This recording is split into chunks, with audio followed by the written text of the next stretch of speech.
The house where breathing was afraid. In this apartment, the lights stayed off in the evenings. Not because of saving money, but because dark windows drew fewer questions.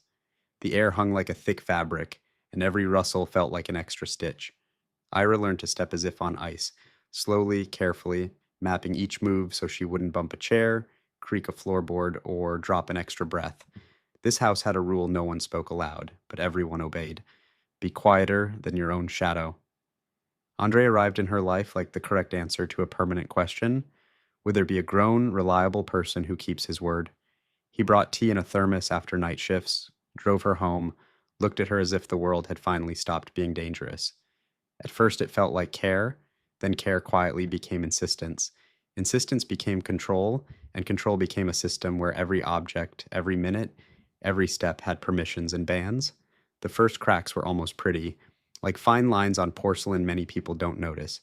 He asked her to call when she arrived, asked her not to stay late at work, asked her to avoid friends who influence you the wrong way. He asked so often and so firmly that asks turned into rules. Ira yielded, out of love, out of fatigue, out of a wish for quiet. At first, it felt like compromise.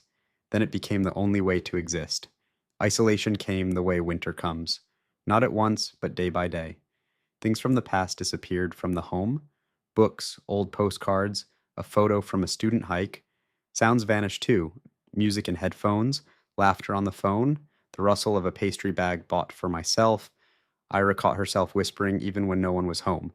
It seemed to her the walls remembered the volume and punished her for it later.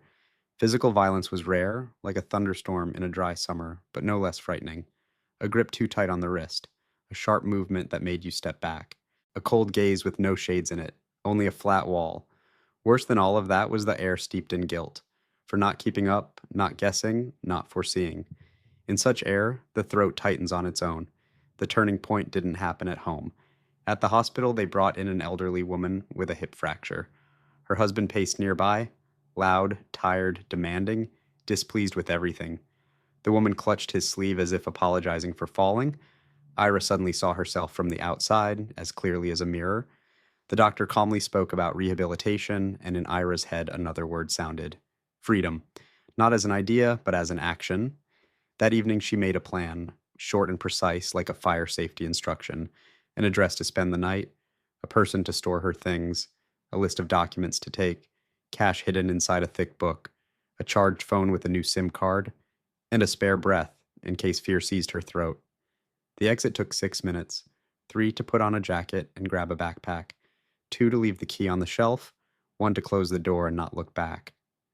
She spent the night on a night bus, her forehead against the cold glass, listening to the city rustle about its own business. In the morning, she called her sister. By afternoon, found a room. By evening, slept without fear. It was the first night when silence meant rest, not punishment. The first weeks felt like renovating an old house. First, you take out the trash, someone else's rules, shame, the habit of apologizing for each step. Then you open the windows, let in friends, light, music, spontaneous plans. Next, you touch up the walls, return simple joys, hot coffee on a bench, a series at night, unhurried walks without reporting to anyone, and also check the wiring, change passwords, close access, collect proof of threats, arrange with a lawyer, alert your workplace. Ira found a job at a private clinic, a modest salary, but kind people and clear rules that exist not for control, but for safety. She bought a simple lamp and set it by the bed, so evenings held a soft, warm glow. 3 plants appeared on the windowsill, all alive, all needing light. Ira learned again to rise without fear, to eat without hurry, to laugh without looking over her shoulder. Andre tried to reclaim his power, first letters, then calls, then threats. Ira saved every message and took them to the police. She filed for a restraining order. She told her manager, friends, neighbors on the landing. Openness became her armor. The more people knew, the less darkness remained. One day, a 12-year-old girl was brought to her office with a broken arm. Next to her stood a mother, tired, silent, with eyes that hadn't seen spring in a long time. Ira carefully immobilized the arm, explained the care, and in the evening printed a list of addresses: crisis centers, pro bono lawyers, hotlines, a safety algorithm. In that moment, she understood that her own 6-minute plan no longer belonged only to her. It had become someone's chance. A year passed. Ira lives on the top floor of a small house where, at dawn, you can hear pigeons waking. She has learned to turn on the light again, not out of caution, but because it feels cozy. A small magnet with the sea on the fridge, a throw with stitched waves on the sofa. In her phone, people she can text at any time and receive life in return. Sometimes at night she wakes from the old anxiety, but now there is no one stare beside her, only her own breathing. She listens to it and smiles. In this house, you can breathe. You can now, with full lungs, without permission.